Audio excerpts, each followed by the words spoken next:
Bonjour à tous. Bonjour. Alors aujourd'hui, nous allons vous parler de la digital workplace et voir un peu de quelle manière, qu'est-ce que ça veut dire et qu'est-ce qu'on peut en faire aujourd'hui et surtout comment mettre en place un bon environnement. Je suis Marie-Claire Taché, directrice du pôle conseil et stratégie chez Adimeo et je suis accompagnée aujourd'hui avec Leslie Janin, consultante chez Adimeo. Alors, rapidement, Adimeo, qui sommes-nous? Un groupe de transformation qui a plus de 15 ans aujourd'hui, qui travaille sur tous les aspects de transformation digitale, sur des nouveaux outils, des nouvelles organisations, des nouvelles techniques, des nouveaux dialogues. On essaye de créer à chaque fois des expériences qui sont vraiment ad hoc et efficaces et performantes. C'est vraiment un point important pour nous. La manière dont on travaille, donc il y a quatre pôles principaux à l'agence. Hein, aujourd'hui, c'est le conseil et la stratégie qui va vous parler. Nous, la manière dont on peut travailler aujourd'hui, en fait, on est sur 3 leviers principaux. On travaille déjà l'écoute, l'exploration du dispositif que vous avez autour de vous, vraiment à travers des audits, des études, de toutes les leviers qu'on peut avoir à disposition. Ensuite, on va travailler la réflexion stratégique sur la base des insights qu'on a récupérés dans cette phase d'exploration pour proposer des stratégies qui sont vraiment bien en phase avec à la fois vos besoins, vos objectifs, les besoins des utilisateurs. Et ensuite, on travaille aussi sur la co-conception de dispositifs de transformation, soit avec de l'accompagnement AMOA vraiment sur mesure en fonction de ce qu'on a décidé, ou alors avec les équipes du studio et les équipes projet chez Adimeo pour vous aider sur les phases de design. Voilà, une fois qu'on a dit ça, qu'est-ce qu'on va dire aujourd'hui? Donc, le programme, c'est qu'est-ce qu'une digital workplace? Parce qu'on entend beaucoup ce terme-là aujourd'hui et en fait, qu'est-ce que c'est dans tout cet univers?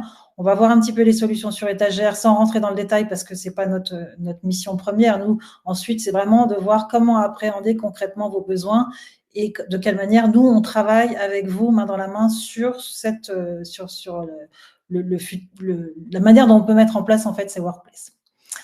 Alors, l'objectif, donc, c'est de proposer des premières clés de lecture, des leviers, les risques inhérents à des modalités d'approche et qui vont vous permettre de faire le bon choix. Nous, ce qu'on veut, c'est en fait porter la parole et bien au-delà de la notion de technologie. Donc, c'est vraiment important de voir la manière dont on va approcher le sujet. Et le mantra qu'on aime, nous, mettre en place, c'est plutôt gagner en efficacité et en accessibilité en prenant en compte l'expérience des utilisateurs. Voilà, tous autant que nous sommes autour de cette table virtuelle, on va être touché un jour ou l'autre par toutes les transformations de notre environnement.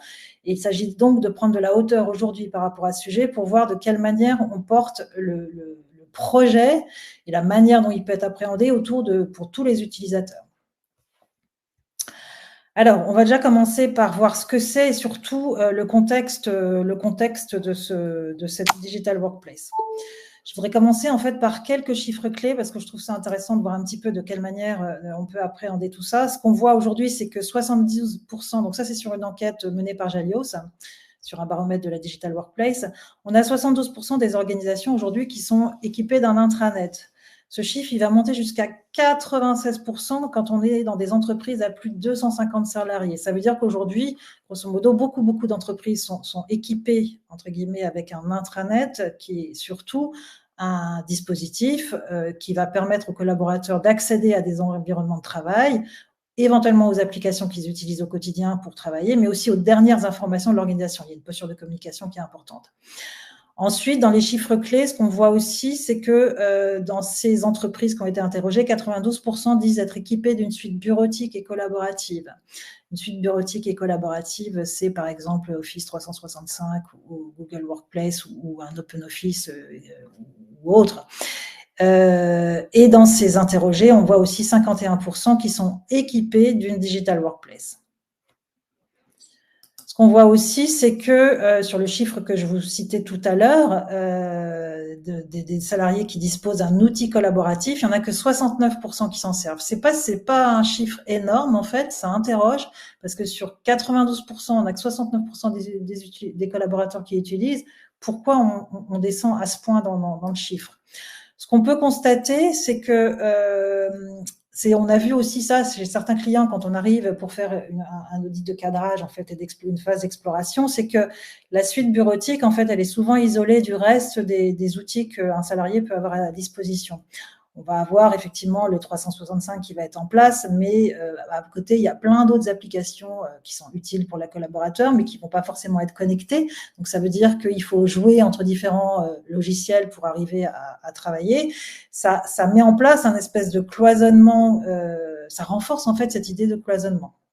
Et cette idée de cloisonnement, c'est une réalité pour 61% des organisations. Donc, on est vraiment au-delà de la moitié. Donc, c'est assez important.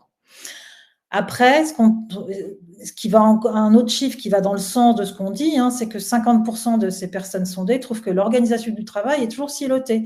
Évidemment, quand on a cet outil bureautique d'un côté et ensuite à côté d'autres outils sur lesquels on n'arrive pas forcément à accéder rapidement, il faut passer par des passerelles, c'est évident que ça joue énormément. Et on sait aujourd'hui en plus que la communication, elle passe à travers plein de canaux différents dont on va vous parler un peu tout à l'heure. Et c'est vrai que ça renforce à chaque fois. Il y a un canal, un sujet, un canal, une mission. Enfin, voilà. C'est pas évident pour le salarié dans tout ça d'arriver à faire la part des choses. En plus, alors, ce qui est une bonne chose, c'est que 68% des employés aujourd'hui, dans une enquête qu'on vous met on vous met le lien, c'est la Digital Workplace en fait, voilà. Il y a 68% des employés qui ont une opinion positive de la transformation numérique des entreprises. Ça veut dire que le terrain de jeu, mine de rien, au niveau des salaires… Marie-Claire, j'ai pas la bonne slide, moi, d'afficher, je sais pas. Oh, pardon. Oui, excusez-moi. Je suis désolée. Voilà. Je suis désolée, je ne pense pas passer les slides. Alors, donc 70% des salariés ont une opinion positive de la transformation numérique des entreprises. Donc, ça veut dire qu'en fait, le terrain de jeu, mine de rien, il est quand même plutôt positif. Les gens sont prêts à se dire que le numérique, ça va m'aider dans mon quotidien, que vraiment, c'est une chance pour moi d'avoir tous ces outils à portée de la main. Ensuite, après, par contre, on a 53% des salariés qui jugent que l'expérience leur apporte du bien-être et 53%, on trouve ça un peu léger. C'est un chiffre qui est un peu léger. Comment on peut l'expliquer? En fait, je pense qu'il y a un sujet qui est en fait l'acculturation. En fait, une fois qu'on met en place des outils, je pense que l'acculturation, elle n'est pas assez prégnante en fait au niveau des salariés pour justement qu'ils puissent appréhender tout le bien-être que ça peut leur apporter en fait pour gagner en efficacité et en productivité.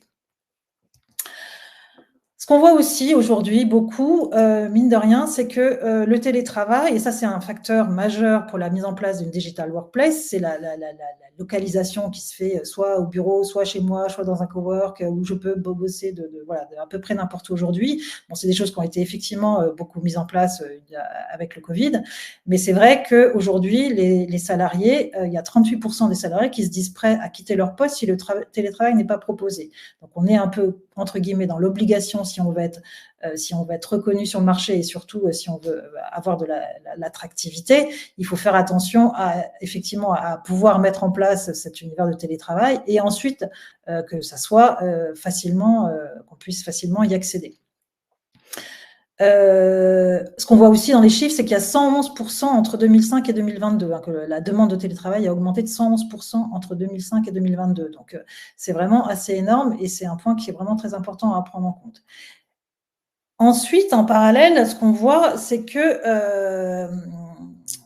alors ça je rejoins un peu le sujet dont je vous parlais tout à l'heure sur les notifications, enfin sur la surcharge cognitive qu'il peut y avoir avec tous ces outils qui sont mis en place et les passerelles que je dois faire pour passer d'un univers à l'autre. En fait, il y a 80% des salariés qui ressentent une surcharge informationnelle aujourd'hui. Donc, c'est vraiment un chiffre assez important et il faut vraiment faire attention à ça. Ce qu'on voit aussi, c'est qu'il y a, si l'outil qu'on met en place n'est pas efficace, si on ne l'a pas mis en place jusqu'au bout, si on n'a pas bien appréhendé le déploiement et la formation des salariés, ce qu'on voit, c'est qu'il y a à peu près 54 minutes de temps perdu par jour. 54 minutes, si on fait le ratio versus une année de travail, ça représente à peu près 37 jours. Ce qui est énorme en termes d'efficacité, de productivité par rapport à un travail qui doit être mené. Donc, c'est vraiment important d'avoir ça en tête. Il faut vraiment que la solution proposée soit vraiment à la fois fonctionne, évidemment, qu'on soit dans une espèce d'efficacité qui soit vraiment excellente, et ensuite, après, que l'appropriation et la formation des équipes soient au rendez-vous. Parce que si la solution proposée n'est pas sans réelle proposition de valeur, il y a un risque de déception et donc de contournement ou de délaissement. Voilà.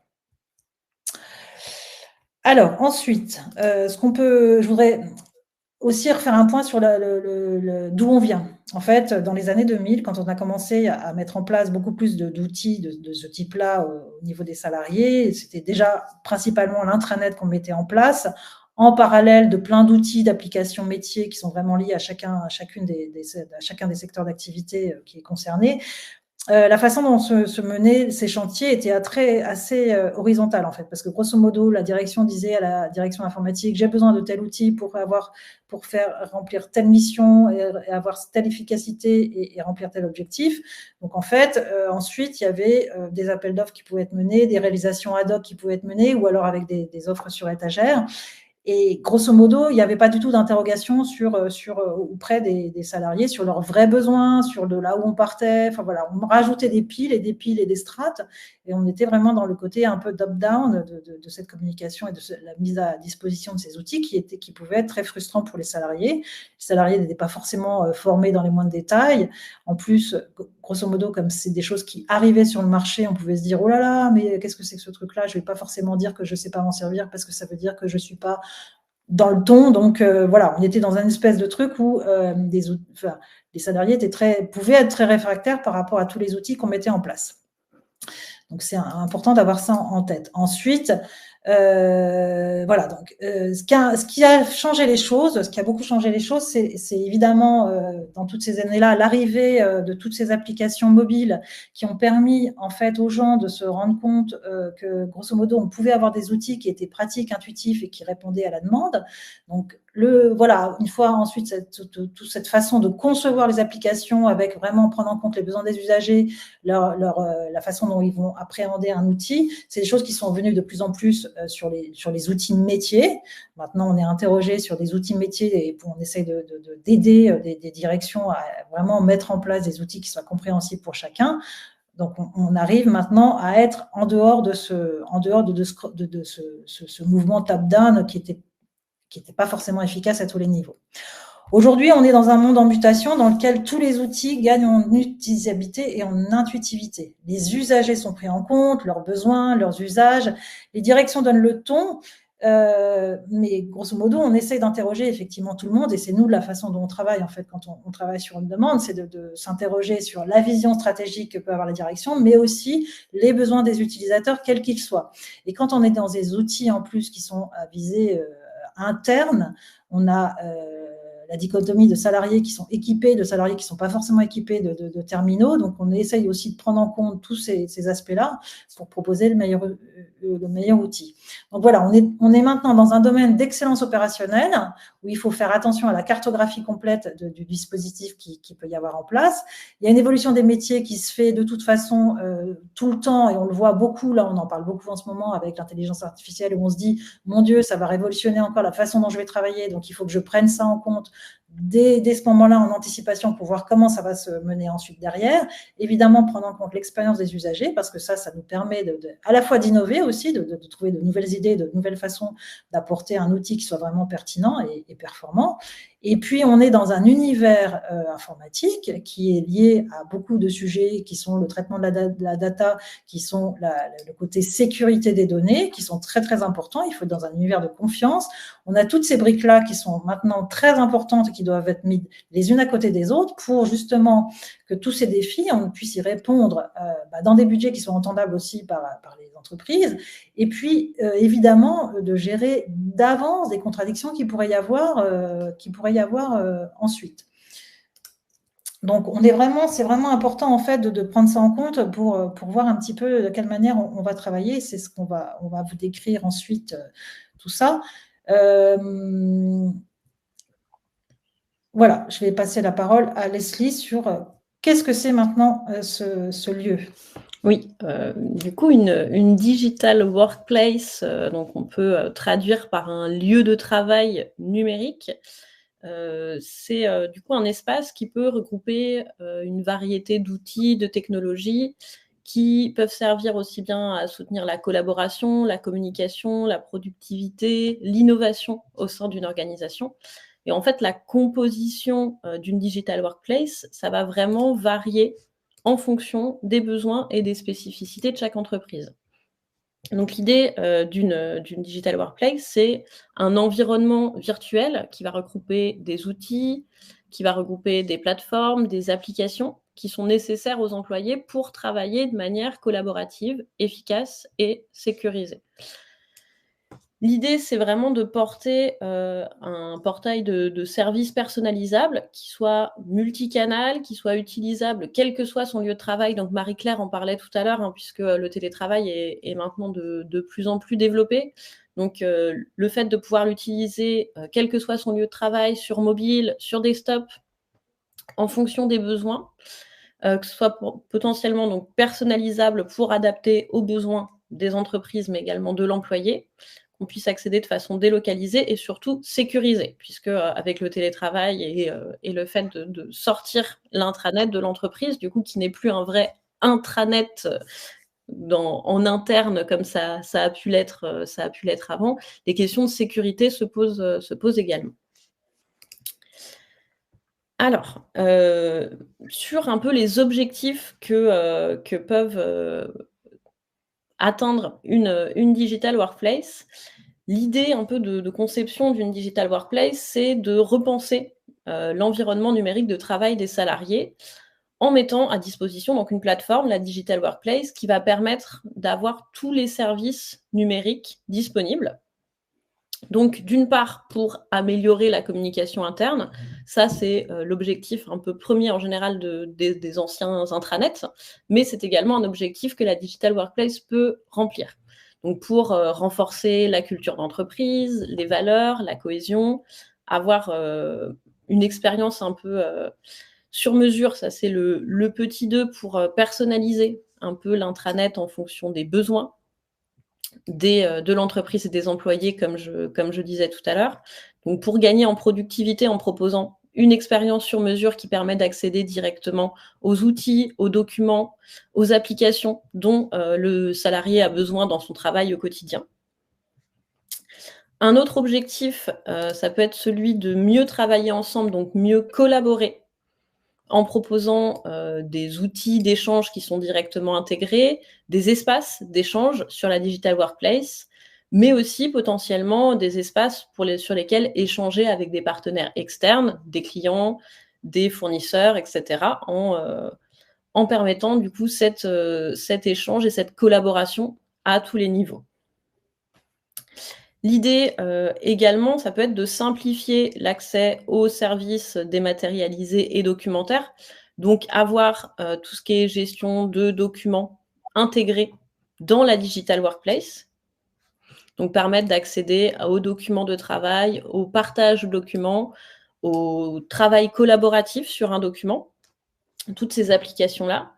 Et finalement, un autre objectif, ça peut être de créer de la proximité entre les salariés qui sont répartis sur tout le territoire. Donc, on peut parler encore de télétravail, donc pour les salariés éloignés, le fait d'avoir un espace de travail commun avec ses collaborateurs peut favoriser ce sentiment de proximité, ou même pour des entreprises qui ont plusieurs bureaux qui sont répartis sur différents lieux.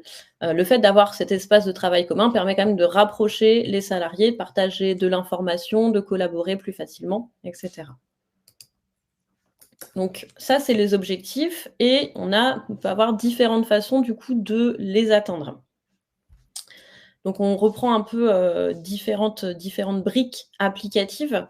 Dans l'intranet, dans les intranets d'entreprise, il y avait quelques briques qu'on pouvait retrouver. Là, l'idée de la digital workplace, c'est de regrouper encore plus d'applications, vraiment d'avoir un réel espace de travail numérique dans lequel on retrouve tous les outils, applications, documents qui peuvent servir aux salariés. Donc ça peut servir pour échanger, donc avec l'intranet d'entreprise classique qu'on retrouve dans la digital workplace. Donc, c'est une plateforme où on accède à des informations, des actualités de l'entreprise, les politiques internes, etc., les informations RH. Donc ça, c'est des choses qu'on peut retrouver. Ah, il n'y a plus de son. Est-ce que c'est... Moi, je t'entends. Tu m'entends? Ah oui, oui, tout à fait. Chez vous, il y a peut-être d'autres personnes qui... Parce que je vois quelqu'un qui dit qu'il n'a plus de son, alors... Non. Enfin, en tout cas, moi, je t'entends bien. Bon. Ouais, donc il y a plusieurs personnes qui me disent que c'est bon. Donc je pense que ça doit être chez vous, je suis désolée. Bon, mais je continue du coup si c'est bon pour tout le monde. Je sais pas pourquoi il y a un petit problème pour quelqu'un, je suis désolée. Donc dans l'échange, on peut également avoir des applications intégrées de messagerie instantanée. On retrouve, des choses intégrées, par exemple, sur des digital workplace, Microsoft, faites avec Microsoft. On peut retrouver, Teams sur des digital workplace, faites directement avec Google. On peut avoir le Google Chat, et cetera, qui permettent aux employés de communiquer en temps réel, de partager des fichiers, de collaborer sur des projets, et cetera.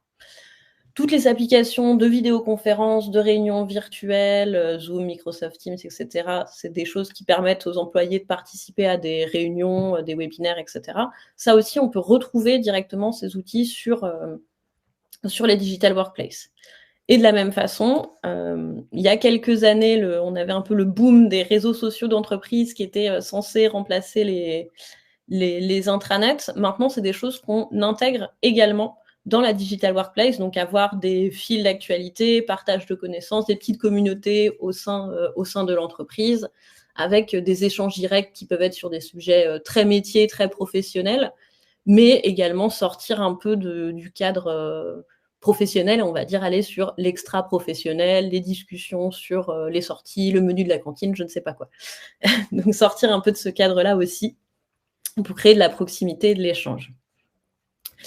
Les digital workplace permettent aussi d'intégrer des outils de documentation, donc qu'on retrouve toujours, c'est des choses qu'on retrouve hors des digital workplace également dans beaucoup d'entreprises, mais l'idée c'est vraiment d'avoir tout au même endroit, donc comme des solutions de gestion de documents qui permettent de stocker, partager, organiser, collaborer sur des fichiers, des outils de formation en ligne, de l'e-learning, des ressources éducatives, et cetera. C'est également des outils qui permettent, on peut également retrouver des outils qui permettent de piloter, donc des outils de productivité comme des suites bureautiques, des calendriers partagés pour la gestion des ressources humaines, planifier des réunions, des événements, des projets, et des plateformes de gestion de projet également. Donc ça, c'est des choses qu'on peut retrouver dans les digital workplace, donc des outils directement de gestion de projet qui sont directement sur la digital workplace et généralement qui vont être liés également aux autres outils de productivité, de calendrier partagé, qui permettent d'avoir vraiment un environnement complet et une expérience totale autour de ces outils-là. Et finalement, on peut également intégrer des outils d'administration, donc qui vont être des choses comme très classiques, on va dire des outils d'administration d'entreprise comme la gestion des déplacements, la comptabilité, etc. Mais également des choses un peu plus spécifiques à la digital workplace, comme des solutions de gestion des identités, de sécurité, pour la protection des données, pour l'authentification à 2 facteurs, le chiffrement, etc. Des choses qui vont être un peu plus nécessaires, on va dire, sur ces outils de travail digitaux, sur lesquels on va quand même avoir une grande quantité de données qui peuvent être sensibles selon l'entreprise. Je continue. Sur du coup les 51% dont tu parlais tout à l'heure, hein, Marie-Claire, d'usagers qui se disent équipés d'une digital workplace, les retours un peu de cette étude disent que les répondants trouvent d'abord qu'une digital workplace, c'est bien pour la capacité de permettre aux collaborateurs de travailler à distance. Donc effectivement, on en revient quand même à cette volonté qui se développe de plus en plus de pouvoir travailler en télétravail, de pouvoir travailler à distance avec différents bureaux, etc. Un autre avantage qui est souvent remonté pour les digital workplace, c'est le fait de pouvoir travailler à plusieurs sur un même document, donc d'éditer, de collaborer. Ça, c'est des choses qu'on retrouve après sur beaucoup d'outils de partage, de collaboration de documents qui n'est pas forcément spécifique au sujet digital workplace. Et un élément important qui est beaucoup remonté aussi par 44% des gens, c'est la capacité de centraliser tous les documents de l'organisation dans un espace commun. Donc, cette idée de pouvoir retrouver, on va dire, aussi bien les documents de travail sur lesquels on collabore, les documents de ressources humaines, les documents de comptabilité, d'avoir vraiment toutes les informations dont on a besoin sur l'entreprise et pour son travail dans un même espace, c'est quelque chose qui est beaucoup apprécié. Et à ces avantages s'ajoute l'optimisation de la collaboration interne, donc le fait d'avoir des chats, des visios, des agendas partagés, les outils de gestion de projet et de pouvoir simplement partager des informations et des connaissances dans un espace spécifique et dédié à cela. Donc globalement, une digital workplace, qu'est-ce que c'est? C'est un espace de travail numérique qui peut regrouper, selon les besoins de l'entreprise et des collaborateurs, une variété d'outils, de technologies qui peuvent soutenir la collaboration, la productivité et l'innovation au sein d'une organisation. Donc, je te relaisse la parole, Marie-Claire, pour la suite. Alors, les offres sur étagère qu'il y a aujourd'hui. Alors, je ne vais pas rentrer dans le détail parce que c'est pas l'objectif de ce webinaire. Et puis surtout, nous, on est surtout agnostique et ce qu'on aime bien, c'est vraiment proposer les solutions les plus adaptées en fonction des besoins. Donc, on a mis quelques effectivement entreprises qui aujourd'hui proposent des digital workplace. On a fait une veille. Ce qu'on voit, ce que je voulais vous partager aujourd'hui, surtout, c'est qu'il y a plusieurs familles en fait. Donc, Jalios, qui est un peu central dans tout ça, c'est parce que ils sont assez. Nous, on les connaît parce que c'est un CMS avant tout qu'on a pu voir chez certains de nos clients. Donc, maintenant, aujourd'hui, ils vont de plus en plus là-dessus parce que vraiment, ils proposent beaucoup de solutions qui peuvent remplir les missions dont on parle aujourd'hui. Après, on a d'autres sociétés comme NetCloud, Exartine, Mosaic qui sont avant tout des connecteurs Microsoft 365 et ou Google Workplace et qui vont proposer ensuite un certain nombre de panels d'outils qui peuvent répondre aux besoins, qui sont plus, donc eux, c'est plus, ils sont nés sur ce besoin de mettre en place ces environnements applicatifs qui regroupent tous les outils dont vous parlez, Leslie.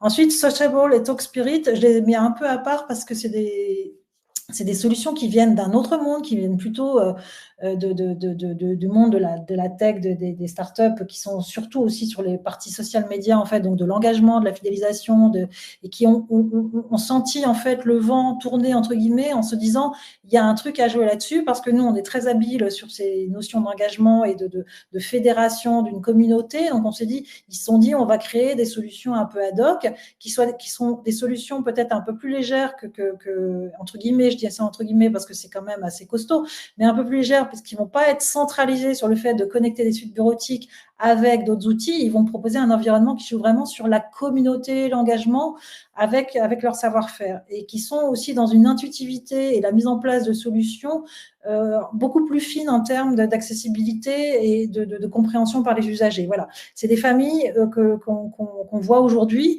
En tout cas, ce qui nous intéresse, nous, demain, c'est quels sont les leviers pour faire ce choix éclairé. Donc, on va vous le dire dans le chapitre suivant. En tout cas, ce qui est important, c'est d'avoir cette cartographie de l'existant, de savoir à peu près d'où on vient, où on va, quels sont les besoins, vraiment savoir avoir une vue précise et exhaustive. La cartographie est si complète parce que c'est vraiment important de tout prendre en compte à ce niveau-là. Le budget, évidemment, c'est évidemment le nerf de la guerre, mais c'est vraiment important, en fait, comme on est, vous êtes souvent dans comme nous, nous, on le voit aussi à notre niveau, comme on est une entreprise qui grandit, d'avoir une démarche de rationalisation des outils informatiques. Et donc, il faut réfléchir quand même vraiment sur quoi on va investir, pourquoi, comment, quelle va être l'évolutivité de ce projet dans le temps pour permettre que le budget soit utilisé à bon escient. Ensuite, l'implication des dirigeants, elle est évidente parce qu'on le voyait déjà autrefois que ça donnait le ton, mais ça donne le ton. Et en fait, pour nous, quand on travaille sur un cadrage et une exploration, c'est important d'entendre les dirigeants, la vision qu'ils peuvent avoir de là où ils veulent emmener l'entreprise, parce que ça nous sert aussi en levier pour construire, en fait, ça va être un ingrédient supplémentaire par rapport à la recherche et aux besoins des usagers pour vraiment bâtir une solution qui soit cohérente et pertinente pour chacun. Et l'embarquement de tous, en fait, c'est vraiment nécessaire parce que comme dans tout projet numérique, que ça soit un site web, un intranet ou après tout ce dispositif qui doit être mis en place, nous, on est vraiment convaincue que l'embarquement de tous les salariés est très important. Donc, peut-être faire des communautés d'ambassadeurs qui vont après être soutien, parrainés, tutorés, mentorés des gens qui vont arriver dans l'entreprise, et pour faire le ferment d'une bonne adhésion de chacun dans ces nouveaux projets. Parce que le travail en équipe, il est quand même fondamental, et malgré toute la bonne volonté du monde, il faut vraiment bien penser à tous ces aspects quand on va mettre en place un outil tel que celui-là. Voilà, donc maintenant, ce qu'on va vous montrer, en fait, c'est comment appréhender concrètement vos besoins, comment on va essayer de mettre en place le meilleur outil, et de quelle manière Adimeo peut vous aider. Oui, tout à fait. Donc, comme disait Marie-Claire, elle a présenté rapidement des solutions qui existent un peu sur étagère. En fait, c'est un point important sur le cadrage en intranet, c'est qu'il faut éviter l'erreur de partir bille en tête sur une technologie, sur une façon de fonctionner.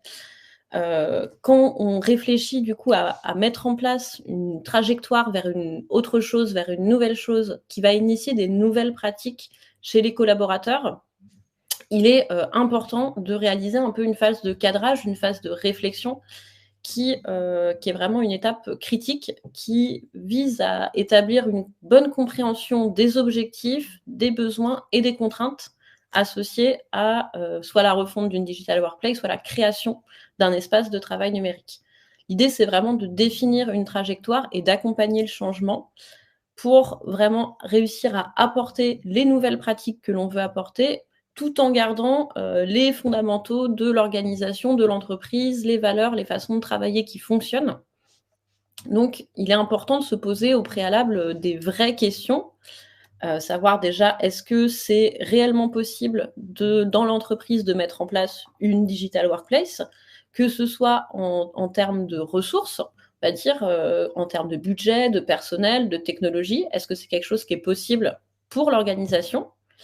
Ça permet également de planifier un peu la mise en œuvre du projet, de voir ce qui est possible. Est-ce que c'est possible? La question se pose aussi sur les objectifs de l'organisation. Est-ce que les objectifs de l'organisation sont alignés avec le lancement d'un projet tel qu'une digital workplace? Donc, il faut prendre en compte les priorités stratégiques, et la solution, donc, où celles-ci vont orienter la solution finale qui est choisie pour contribuer à la réalisation des objectifs. Il faut se poser la question, est-ce que le besoin est vraiment là? Puisque il y a toujours un peu cette idée, quand il y a des nouvelles un peu modes technologiques, des nouvelles modes de fonctionnement dans les entreprises, c'est qu'il faut absolument les suivre. Voilà, maintenant, il faut faire une digital workplace, c'est obligé.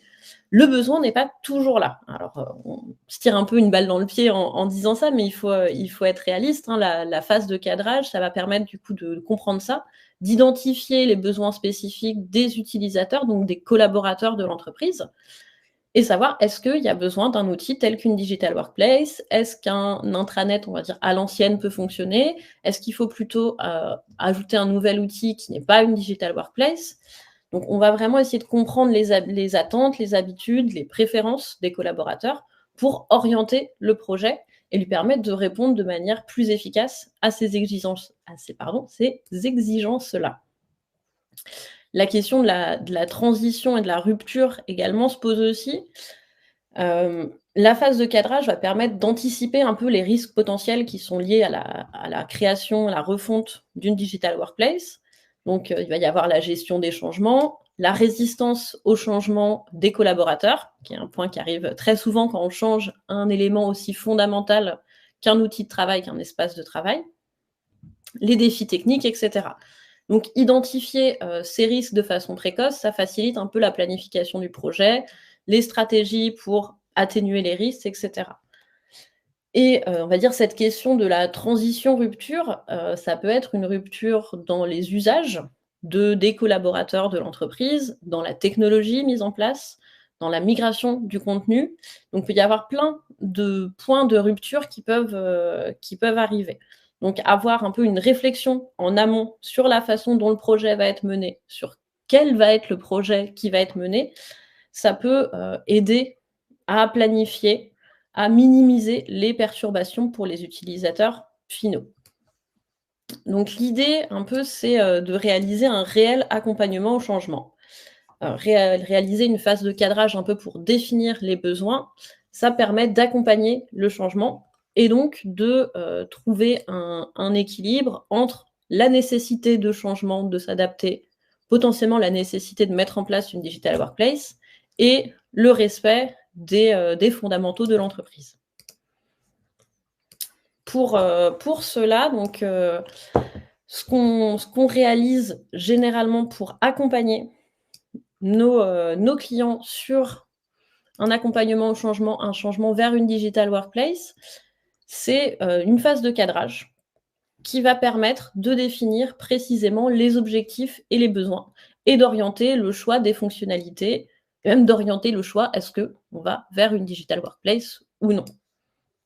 Donc, ce qui est important, c'est d'évaluer l'existant pour comprendre qu'est-ce qui manque dans l'outil, l'intranet, potentiellement déjà une pré-digital workplace qu'on utiliserait, et de comprendre les besoins futurs. Donc, faire un inventaire de ce qui existe aujourd'hui, ce qui fonctionne bien, et ce qui doit être amélioré. Donc, avec ça, on étudie par exemple des audits pour avoir les données d'utilisation de l'outil actuel, les pages les plus consultées, les taux d'engagement, les retours, etc. Ensuite, il est important d'engager donc la direction et les pôles un peu stratégiques. Donc, on fait souvent une réflexion sur les objectifs et sur le fonctionnement interne en questionnant la direction, les grands pôles de l'entreprise, pour avoir des objectifs clairs pour la refonte. Est-ce que le changement, le passage par une nouvelle intranet, une digital workplace, c'est pour améliorer l'accessibilité de l'information, pour mieux collaborer, pour optimiser les processus internes? Quels sont les objectifs à atteindre? Donc l'idée, c'est vraiment de comprendre les perspectives de la direction sur l'outil futur, les enjeux de l'entreprise, etc. Ce qui permet également de comprendre le fonctionnement de l'organisation, puisque quand on réalise un changement d'outil comme ça, qui est très fondamental, la création d'une digital workplace, qui va fondamentalement quand même changer la façon de travailler, c'est essentiel de prendre en compte la façon de fonctionner actuelle. Ensuite, ce qui est très important également, c'est de réaliser des phases de recherche utilisateur pour mettre l'utilisateur au cœur du futur outil de la digital workplace. C'est les collaborateurs de l'entreprise qui vont utiliser au quotidien cet outil. Donc la recherche utilisateur, ça va permettre de comprendre les besoins, les préférences, les défis des collaborateurs de l'entreprise pour s'assurer que le projet y correspondra bien à leurs attentes. Donc on peut faire ça de différentes façons, réaliser des focus group avec des collaborateurs, des entretiens, faire passer des questionnaires dans l'entreprise. L'idée, c'est vraiment de prendre en compte le point de vue d'utilisateurs, de personnes qui vont l'utiliser, la digital workplace au quotidien, et d'obtenir des points de vue de différentes équipes, de différents départements, pour avoir un peu de variété et de voir les différents usages qui peuvent coexister au sein de l'entreprise, de l'organisation. Ensuite, dans cette phase de cadrage, ce qu'on conseille également, c'est de faire un travail de co-construction avec les différentes parties prenantes, donc les porteurs de projets, potentiellement des personnes de la direction si elles sont très investies, des utilisateurs également, ce qui va permettre de définir un peu les fonctionnalités qui sont souhaitées dans le nouvel outil. Qu'est-ce qu'on veut comme outil dans notre digital workplace? Qu'est-ce qu'elle doit permettre de faire? L'idée, c'est quand même de faire un compromis en général entre la vision de l'organisation, un peu la liste au Père Noël que peuvent avoir les utilisateurs avec plein de fonctionnalités diverses et variées, mais prendre en compte forcément les moyens disponibles et le fonctionnement de l'utilisation pour trouver un compromis sur les fonctionnalités qui sont essentielles et vraiment utiles. Ce qui est intéressant à faire un peu dans cette phase de co-construction, c'est de se nourrir aussi de benchmarks, de pratiques, de tendances, d'éléments qu'on trouve sur des digital workplace actuels pour identifier les fonctionnalités qui pourraient être adaptées à notre besoin et les pratiques qui peuvent être intégrées.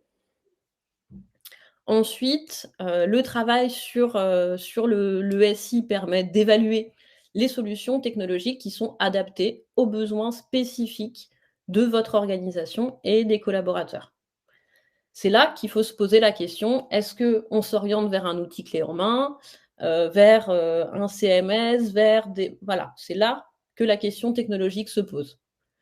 il faut vraiment prendre le temps de savoir de quoi on a besoin, de quoi nos collaborateurs ont besoin, avant de choisir une solution technologique. C'est une question qui vient ensuite. Bien sûr, dans cette phase-là, il faudra prendre en compte des questions de sécurité, d'identification, etc. Et ensuite, enfin, après avoir décidé tout ça, les conclusions, les livrables de toute cette phase de cadrage doivent permettre de disposer de tous les éléments pour décider avec tous les périmètres, avec tous les critères sociaux de l'entreprise pour décider vers quoi on s'oriente, quelles seront les fonctionnalités définitives, avec quelle technologie, etc. Donc c'est vraiment une réflexion progressive qu'il faut avoir. Ce qu'on conseille, nous, dans l'usage, c'est de centrer vraiment cette approche, cette réflexion sur l'utilisateur.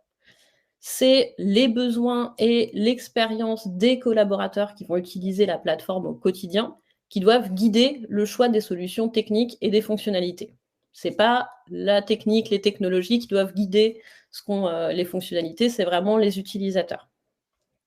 Ce qui va être important également, c'est de prioriser, donc de choisir, de définir ses priorités, assumer parfois une certaine prise de risque pour articuler entre différentes priorités et harmoniser des exigences qui peuvent être contradictoires.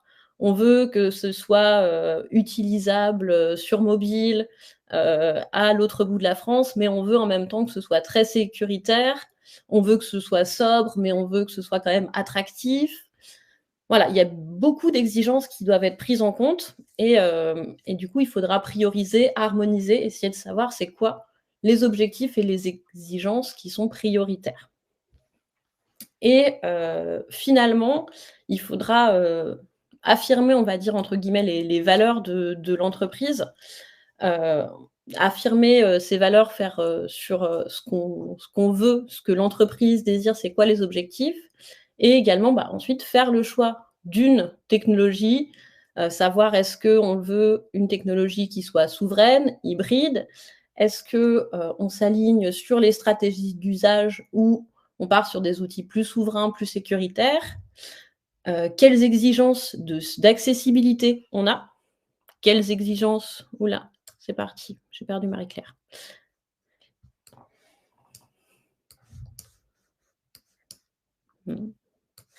Voilà, je vais partager mon écran du coup si je peux le faire. Non. Désolée, des petits problèmes techniques. Hop.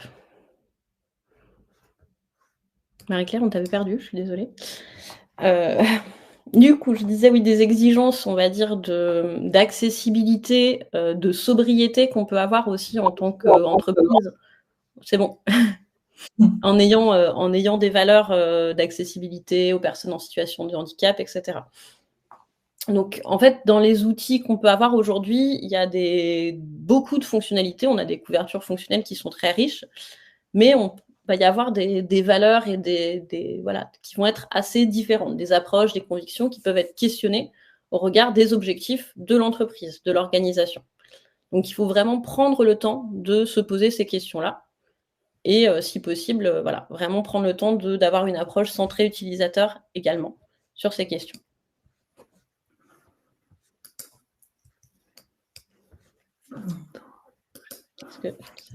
Voilà, c'est bon. Fonctionne. Ok. Petit souci technique, ça arrive. On a également deux sujets majeurs un peu actuellement, puisque c'est deux sujets qui sont assez... qui posent beaucoup de questions aujourd'hui sur les digital workplace. Donc, on a beaucoup d'offres d'IA qui commencent à arriver sur les différentes offres de digital workplace. De plus en plus, les organisations sont assez réceptives à ces innovations-là qui permettent de gagner en efficacité avec des choses comme l'automatisation de tâches simples, saisie de données, suivi qualité, les synthèses, pas mal d'éléments qui proposent ces questions de synthétiser un projet, faire des comptes rendus de réunion, des choses qui sont comprises dans la digital workplace. des éléments aussi de recherche, par exemple, de pouvoir rechercher avec l'aide d'une IA pour poser une question, une réponse sur un sujet, retrouver un élément dans une base de données, une information sur les règles de l'entreprise, etc. Il y a vraiment beaucoup d'offres sur le sujet et comme tout, on va dire, nouveauté un peu technologique, l'important, c'est quand même de rester raisonnable, on va dire, choisir ce qui est vraiment nécessaire, ce qui est vraiment utile à l'organisation. Donc, rester dans cette approche centrée utilisateur. On se demande, est-ce que les collaborateurs ont vraiment besoin, utiliseront vraiment ces outils pour faire le choix. Et un autre enjeu qui est assez important également, c'est l'enjeu de la sécurité. Alors d'une part, je l'ai mentionné un peu plus tôt sur la souveraineté des données. Maintenant, avec toutes les contraintes RGPD, le fait de devoir maîtriser un hébergement européen, ces questions se posent beaucoup, surtout sur certaines solutions clés en main qui ne sont pas toujours très claires là-dessus.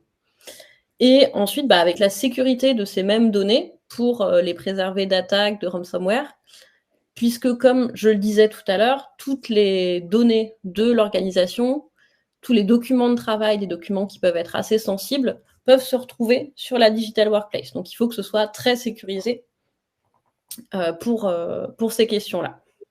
Donc c'est vraiment important de bien choisir ses objectifs premiers, les éléments auxquels on veut faire attention, et bien d'arbitrer chacun des choix en prenant tous ces éléments en compte pour choisir ce qu'on veut finalement avoir.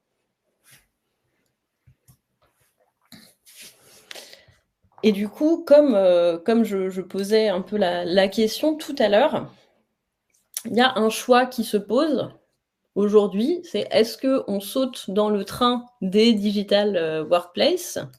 Est-ce qu'on considère nécessaire pour notre organisation de sauter sur les digital workplace ou non? Ou on reste sur des solutions intranet plus classiques? Ça va dépendre des besoins de chacun. Donc, il faut faire la différence entre un intranet et une digital workplace. La digital workplace, pour schématiser, donc c'est un espace de travail numérique, c'est la continuité de l'intranet, souvent avec un axe plus collaboratif. En gros, la digital workplace, c'est vraiment une solution plus globale. On peut retrouver à l'intérieur de la digital workplace un intranet d'entreprise. Par contre, on ne retrouve pas dans l'intranet la digital workplace. Donc, c'est vraiment une solution plus globale dans laquelle on retrouve tous les outils, les applications, les plateformes que les salariés utilisent pour travailler au quotidien. En général, on considère aussi que l'intranet, c'est un peu le socle, la porte d'entrée de la digital workplace. Donc, en général, dans beaucoup d'organisations, la page d'accueil du navigateur Internet, ça va s'ouvrir sur l'intranet pour consulter les dernières actualités de l'entreprise. Et en général, c'est aussi là qu'ils peuvent accéder à la digital workplace ainsi qu'à tous leurs outils de travail. Donc, c'est un peu, l'intranet fonctionne un peu comme la porte d'entrée, le socle de la digital workplace. Et la troisième un peu différence fondamentale, c'est que l'intranet va être un outil qui intègre, peut évoluer, peut intégrer de nouvelles fonctionnalités pour satisfaire des nouveaux besoins. Mais la digital workplace, c'est un environnement de travail. Et la digital workplace est développée dans le but d'intégrer l'ensemble des outils numériques, dont l'intranet, dont les salariés ont besoin. Donc l'idée, c'est vraiment d'offrir des moyens concrets, pratiques, d'améliorer l'efficacité, la productivité, l'information de tous les employés. Donc, il y a des différences assez importantes et ce qu'il faut voir, donc ce qu'on disait depuis tout à l'heure, hein, c'est qu'une digital workplace n'est pas forcément nécessaire pour toutes les entreprises. Ça va vraiment dépendre des besoins de chacun. Il faut que ça réponde à un réel besoin et du coup, l'étude des objectifs, de vos besoins, des usages des collaborateurs, des moyens également, va permettre d'orienter le projet vers différentes solutions pour les adapter du coup à vos usages et à l'entreprise. Voilà, je te laisse Donc effectivement, pour résumer, la façon dont nous, on peut vous accompagner dans la réalisation de cette exploration, de cette étude, c'est parce qu'effectivement, on a l'expérience de différents secteurs d'activité qui nous permettent de comprendre la façon dont vous travaillez, et ça va nous aider en fait à avoir du recul et peut-être même savoir prendre des idées de bonnes pratiques qu'on a vues chez d'autres pour les transposer, parce que c'est toujours intéressant en fait de se servir de ce qui se passe chez vos voisins pour éventuellement développer quelque chose, un environnement qui vous soit propre. Nous, ce qu'on peut apporter aussi, c'est cette vision 360 avec tous les pôles de l'agence qui nous permettent d'interroger le studio sur des aspects ergonomiques, les responsables techniques par rapport à des besoins et par rapport au SI qui est en place, et voir de quelle manière on peut interagir avec tout ça et choisir la meilleure solution en fonction d'une cartographie existante et de là où vous voulez aller. C'est évidemment en co-construction, parce que c'est important de travailler et de collaborer. Comme je disais tout à l'heure, il faut embarquer tout le monde, il faut embarquer la direction, il faut embarquer des usagers pour leur faire comprendre là où on va. Et c'est vrai que c'est avec ce genre de travail, de collégialité qu'on arrive à créer des environnements qui soient vraiment adaptés, qui soient performants et efficaces et adaptés aux enjeux de tous. Et puis, pour nous, c'est évident que tous ces projets sont séduisants, parce que c'est très intéressant d'aller interroger des gouvernances, de voir la façon dont ça se passe, d'appréhender, de comprendre et de vous offrir quelque chose qui soit vraiment adapté à vos enjeux. Nous, c'est vraiment des choses qui nous motivent tous les jours. Donc, c'est vraiment, voilà, c'est tout ce travail exploratoire que Leslie vient de vous décrire. Ça fait en sorte que ça devient un projet séduisant pour vous, demandeurs, mais aussi pour toutes les personnes qu'on va embarquer dans le projet. Et je remets une couche aussi sur la partie déploiement, parce que c'est des choses sur lesquelles on ne pense pas assez quand on est dans une idée de mettre en place ce type de lieu numérique. C'est de voir ensuite comment je vais le déployer en interne, quelle est la gouvernance que je vais mettre en place, comment je vais former, accompagner, tutorer tous les salariés par rapport à ce nouvel environnement. C'est aussi des points sur lesquels il faut faire très attention, et il faut vraiment ne pas les oublier dans la façon dont on anticipe ce genre de projet. Voilà, je ne sais pas s'il y a des questions sur tout ce qu'on vous a raconté. Leslie, tu vois des choses? Non? Je n'en vois pas. Non, on voit pas. Ok, très bien. Je vais vous raconter ce qui va se passer, les prochains webinaires qu'on va faire à l'agence. Donc, on en a un premier le 25 avril qui vient de la direction technique, c'est comment déployer l'holocratie pour favoriser l'innovation, avec Thibaut de l'agence, qui va vous raconter les principes fondamentaux de ce que c'est que l'holocratie, les avantages par rapport aux méthodes traditionnelles de gouvernance et les difficultés qu'on peut avoir pour la mettre en place. Le 16 mai, on a un sujet sur l'intégration de l'IA dans Drupal, comment transformer votre site web en une expérience utilisateur futuriste, avec Tommy et Adam.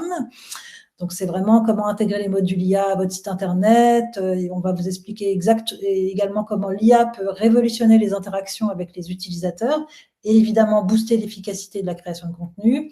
Et le 23 mai, c'est un sujet avec le studio. Daniel et Rosalie vont vous raconter les méthodes UX qui peuvent réenchanter les produits numériques avec des méthodes plus adéquates pour votre projet. Voilà, c'est fini pour ce matin.